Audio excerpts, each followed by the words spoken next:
하나님 아버지를 내가 믿사오며 그 외아들 우리 주 예수 그리스도를 믿사오니 이는 성령으로 잉태하사 동정녀 마리아에게 나시고 본디오 빌라도에게 고난을 받으사 십자가에 못 박혀 죽으시고 장사한 지 사흘 만에 죽은 자 가운데서 다시 살아나시며 하늘에 오르사 전능하신 하나님 우편에 앉아 계시다가 저로서 산 자와 죽은 자를 심판으로 오시리라.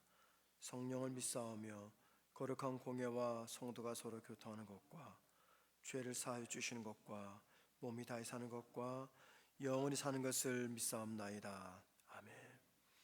찬송가 370장 찬양합니다. 370장입니다.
하나님 말씀 보십니다. 열왕기야 13장 14절에서 마지막 절 25절까지입니다. 열왕기야 13장 14절에서 25절까지 제가 혼자 읽도록 하겠습니다. 엘리사가 죽을 병이 들매 이스라엘 왕 요아스가 그에게로 내려와 자기의 얼굴에 눈물을 흘리며 이르되 내 아버지여 내 아버지여 이스라엘의 병과 마병이여 하매 엘리사가 그에게 이르되 활과 화살들을 가져오소서 하는지라. 활과 화살들을 그에게 가져오매 또 이스라엘 왕에게 이르되 왕의 손으로 활을 잡으소서 하매 그가 손으로 잡으니 엘리사가 자기 손을 왕의 손 위에 얹고 이르되 동쪽 창을 여소서 하여 곧 열매 엘리사가 이르되 쏘소서 하는지라. 곧 쏘매 엘리사가 이르되 이는 여호와를 위한 구원의 화살 곧 아람에 대한 구원의 화살이니 왕이 아람 사람을 멸절하도록 아벡에서 치리다 하니라. 또 이르되 화살들을 집으소서. 곧 집음에 엘리사가 또 이스라엘 왕에게 이르되 땅을 치소서 하는지라. 이에 세 번 치고 그친지라. 하나님의 사람이 노하여 이르되 왕이 대여섯 번을 칠 것이니이다. 그리하였다면 왕이 아람을 진멸하기까지 쳤으리이다. 그런즉 이제는 왕이 아람을 세 번만 치리다 하니라. 엘리사가 죽으니 그를 장사하였고 해가 바뀜에 모압 도적대들이 그 땅에 온지라. 마침 사람을 장사하는 자들이 그 도적대를 보고 그의 시체를 엘리사의 묘실에 들이던짐에 시체가 엘리사의 뼈에 닿자 곧 회생하여 일어섰더라. 여호아하스 왕의 시대에 아람 왕 하사엘이 항상 이스라엘을 학대하였으나 여호와께서 아브라함과 이삭과 야곱과 더불어 세우신 언약 때문에 이스라엘에게 은혜를 베풀며 그들을 불쌍히 여기시며 돌보사 말하기를 줄게하지 아니하시고 이때까지 자기 앞에서 쫓아내지 아니하였더라.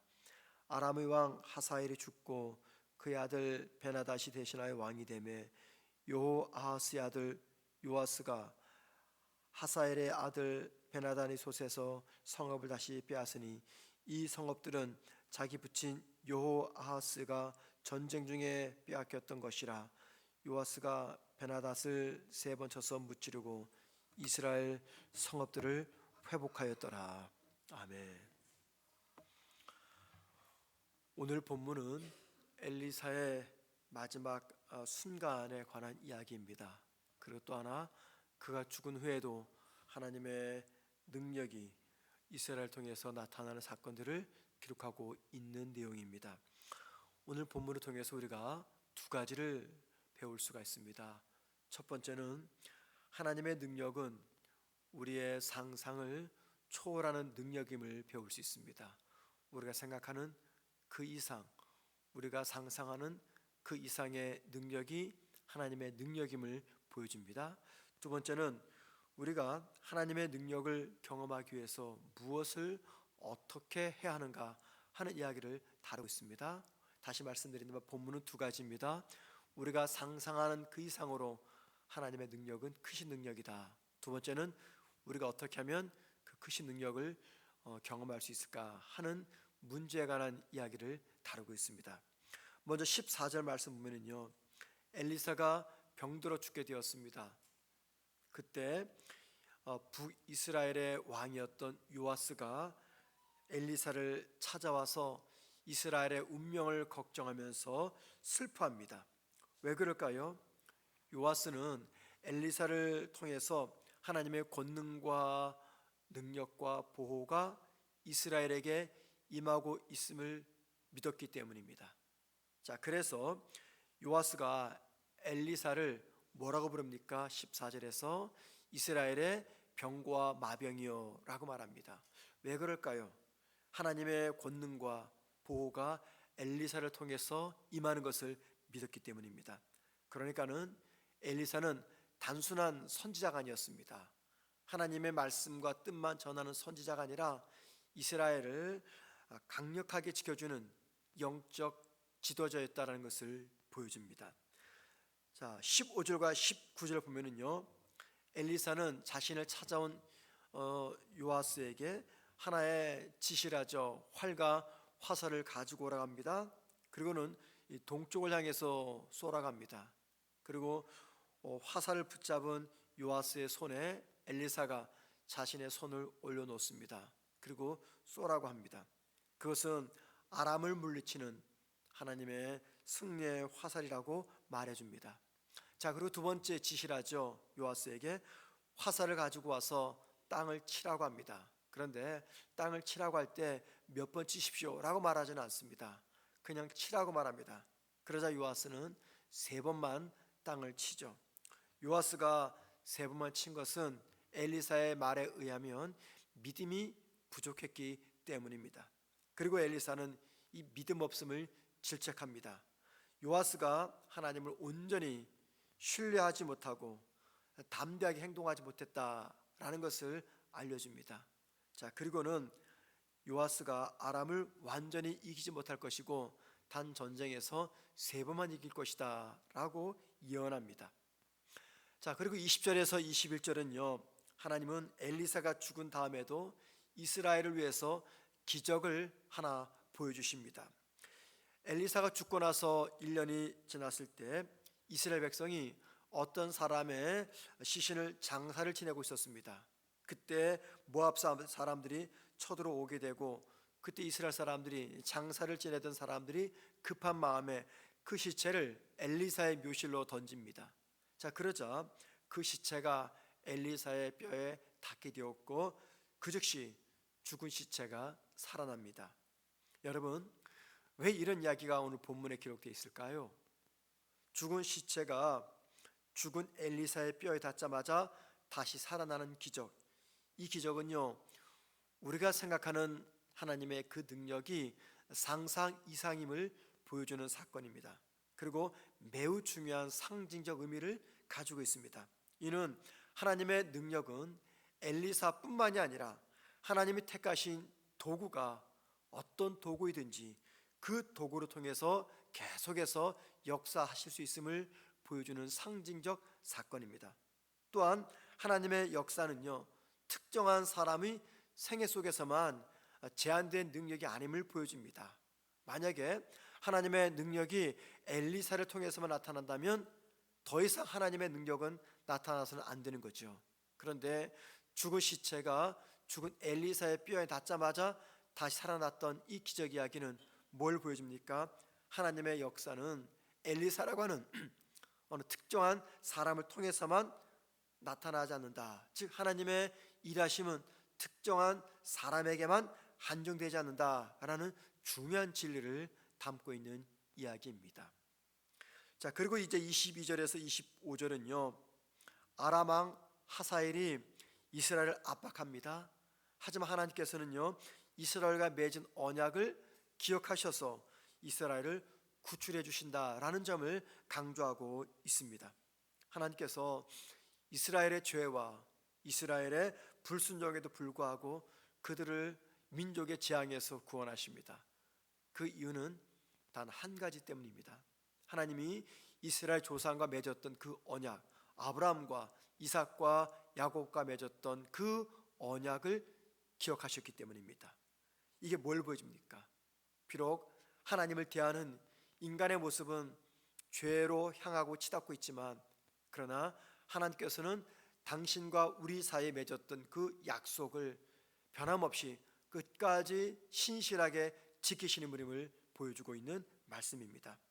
이것은요, 하나님의 구원을 이루시는 궁극적인 원인, 그것은 이스라엘의 선함과 행동이나 공로가 아니라 하나님의 약속이 있다는 것을 보여주고 있는 말씀입니다.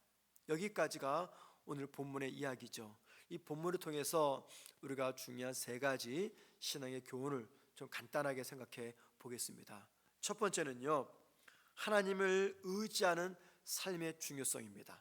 하나님을 의지하는 우리의 삶의 중요성, 이것을 본문에서 볼 수가 있다는 겁니다. 자, 오늘 본문은요, 저와 여러분이 세상을 살아가면서 삶의 중요한 순간들을 만날 때, 그때 가장 먼저 의지할 대상자가 누구인가 라는 것을 보여줍니다. 저와 여러분이 세상을 살다 보면요, 삶의 중요한 순간들을 많이 만나게 됩니다. 지금도 만난 분들이 계실 겁니다. 그 순간 우리가 가장 의지할 대상자가 누구인가 하는 것을 알려주는 말씀입니다. 그 대상자는 바로 하나님이죠. 왜 그럴까요? 그 이유가 있습니다.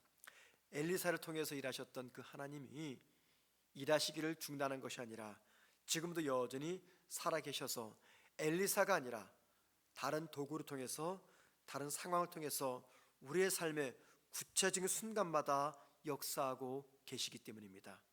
우리가 세상을 살다 보면은요, 삶의 중요한 순간들을 만날 때가 있습니다. 그때 우리가 자연적으로 사람들을 떠올리고 사람들을 생각하고 어떤 물질, 환경을 생각합니다. 이때쯤 이 사람을 내가 붙잡으면 좀 도움받을 수 있겠다.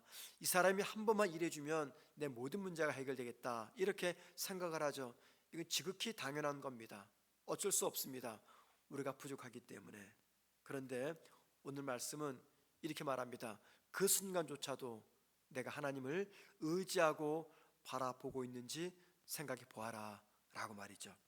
그렇다면 여러분, 우리가 일상 속에서 하나님을 어떻게 더 깊이 신뢰할 수 있을까요? 먼저 다른 거 없습니다. 나의 문제를 솔직히 하나님 앞에 내려놓는 것부터 시작해야 됩니다. 그리고 나의 문제를 하나님께 내려놓았다면은 어떻게 됩니까? 더 이상 그 문제 가지고 걱정하거나 염려하거나 두려워하지 말아야 됩니다. 왜 그럴까요? 내 문제를 하나님께 아뢰었다면 그 문제는 더 이상 나의 문제가 아니라 하나님의 문제가 되기 때문입니다. 자식들이 여러 가지 문제, 돈 문제, 학교에서 사오는 문제, 이런 문제를 가지고 부모에게 얘기하죠. 그때부터는 그 문제는 자녀의 문제가 아닙니다. 그 부모의 문제가 됩니다. 어떻게 해서든지 부모는 자녀가 요구한 것을 들어주기 위해서 애쓰죠. 자녀는 더 이상 걱정할 필요가 없고 뭐 해야 됩니까? 부모를 믿고 기다려야 됩니다. 그래서 우리의 일상 속에서 하나님을 내가 더 깊이 신뢰하고 있다라고 하는 그 증거가 뭔지 아십니까? 우리 마음속에 불안과 염려와 두려움이 사라지고 대신 평안을 누리는 겁니다. 왜 그래요? 내 앞에 찾아온 문제 하나님께 아뢰잖아요. 이제 그 내 문제가 아니라 하나님의 문제이기 때문입니다. 우리가 할 일은 그 하나님을 믿고 신뢰하는 마음으로 두려워하지 말고 계속해서 하나님을 바라보고 의지하는 것, 하나님께 솔직히 모든 것들을 내려놓는 거죠. 이게 바로 하나님을 중심으로 살아가는 삶의 특징입니다. 두 번째, 오늘 본문이 가르쳐주는 교훈이 있습니다. 믿음은 반드시 행동으로 표현되어야 된다라는 겁니다. 믿음은 행동으로 표현되어야 됩니다. 요아스 왕은요, 엘리사의 지시에 따라서 화살을 땅바닥에 3번 쳤습니다. 3번만 쳤어요. 그로 인해서 그의 승리는 제한이 되었습니다. 우리도 종종 하나님을 믿는다고 말하지만 실제 행동에서는 불안과 두려움에 빠질 때가 많습니다. 하나님이 약속하신 것을 믿고 나아가는 데 있어서 나는 얼마나 적극적으로 믿음으로 행동하고 있는가 돌아보셔야 됩니다. 하나님은 우리의 작은 믿음보다 큰 믿음을 더 좋아하십니다. 성경에 보면은요, 하나님이 작은 믿음을 책망하신 적이 있어요. 믿음이 작은 자여 라고 말이죠. 작은 믿음으로는요, 작은 결과만 보게 됩니다. 하지만 큰 믿음으로 나아갈 때 하나님은 크고 놀라운 역사를 이루어주십니다. 자, 그러면 여러분, 우리의 믿음이 행동으로 어떻게 드러날까요? 우리의 믿음이 행동으로 드러나야 될 부분, 이게 무엇입니까? 어쩌면 우리가 오랫동안 망설여왔던 순종의 믿음이 아닌가 생각을 합니다. 하나님께서 저와 여러분에게 당신의 말씀에 대한 순종을 계속해서 요구하시는데 우리가 여러 가지 이유 때문에 순종하지 못할 때가 있습니다. 두렵고 손해보고 떨리고 걱정돼서 순종하지 못할 때가 참 많습니다. 이게 오랫동안 망설여왔던 우리의 믿음 없음의 모습입니다. 그때 하나님은 저와 여러분에게 계속해서 이렇게 말씀하시죠. 나를 믿고 순종해봐라 라고 말이죠. 주님의 약속을 신뢰하고 더 담대하게 믿음의 순종의 걸음을 걸어가봐라 라고 말씀하십니다. 우리의 믿음이 행동으로 드러나야 될 부분, 다른 거 아닙니다. 말씀에 대한 순종입니다. 우리가 오늘도 기도할 겁니다. 어쩌면 주님은 이렇게 말씀하실지 몰라요. 이제 그만 기도하고 이제는 순종해봐라 라고 말했죠. 그만큼 기도했으면 됐다. 이제는 하나님을 온전히 신뢰하는 증거로서 믿음의 순종의 걸음을 걸어가 봐라 라고 말씀하실지 모르겠습니다. 하나님은 우리의 순종하는 믿음의 담대함을 보시면서 역사하십니다. 세 번째입니다. 하나님의 신실하심을 신뢰하라. 우리가 선지서를 볼 때마다 계속해서 반복되는 주제가 뭐냐면 하나님의 신실하심입니다. 신실하심. 이스라엘은 불순종해서 매번 징계를 당합니다. 그런데 하나님은 그럴 때마다 뭘 기억하십니까? 그들의 조상과 맺은 그 약속, 언약을 기억하시고 끝까지 그들을 지키시며 구원하십니다. 이처럼 하나님은 변함없이 신실하십니다. 우리가 하나님을 향해서 신실하지 못할 때가 참 많죠. 그 순간조차도 하나님은 우리를 향해서 신실하십니다. 혹시 우리의 삶에서 하나님의 신실하심을 의심하거나 놓쳐버린 순간들이 있습니까? 그때가 언제일까요? 그때는 주로 우리가 실패할 때입니다. 고난을 만날 때입니다. 어려움을 겪을 때입니다. 그런데 여러분, 우리가 실패하고 넘어질지라도 고난이 찾아와서 내 삶의 지축이 흔들리는 그 순간조차도 우리를 사랑하시고 우리를 지키시는 하나님의 신실하심은 계속해서 진행이 됩니다. 그때 우리가 할 것은 그 하나님의 신실하심을 믿고 포기하지 않고 힘은 들지만 끝까지 그분 앞으로 나아가는 겁니다. 나의 부족함과 연약함을 뛰어넘어서 하나님의 신실하심을 붙잡고 다시 일어서야 됩니다. 오늘 말씀은요, 하나님께서 우리의 삶에서 역사하시려고 할 때 우리의 믿음과 믿음의 순종이 얼마나 중요한가를 보여줍니다. 그 믿음은 하나님 말씀에 대한 믿음이며 그 순종은 하나님 말씀에 대한 순종입니다. 또 그 믿음은 하나님의 신실하심에 대한 믿음입니다. 엘리사를 통해서 나타난 하나님의 역사는요, 하나님의 보호하심은, 하나님의 일하심은 지금도 계속해서 현재 진행형으로 저와 여러분의 삶에도 이어지고 있습니다. 그 이유는 무엇 때문입니까? 하나님은 신실하시기 때문입니다. 그 신실하신 하나님을 의지하며 오늘도 하나님과 동행하는 저와 여러분 되기를 주님의 이름으로 축원을 드립니다. 기도하겠습니다. 고마우신 하나님, 신실하신 하나님, 우리가 하나님을 의심하는 순간에도 하나님은 여전히 우리를 붙잡고 계시고, 우리가 하나님을 거역하며 거절할 때도 하나님의 신실하심은 중단되지 않고 계속해서 내 삶에 진행 중임을 믿습니다. 그 신실하신 하나님, 역사를 이루시는 하나님, 사람과 환경과 대상을 가리지 않고 지금도 일하시는 하나님을 신뢰하며 믿고 나아가는 우리의 삶 속에서 기도와 함께 믿음의 순종의 삶을 보여주는 우리가 되게 하여 주옵소서. 오늘 한 날도 신실하신 하나님과 동행하는 우리 모든 성문교회 성도 되게 하여 주옵소서. 예수님의 이름으로 기도드립니다. 아멘.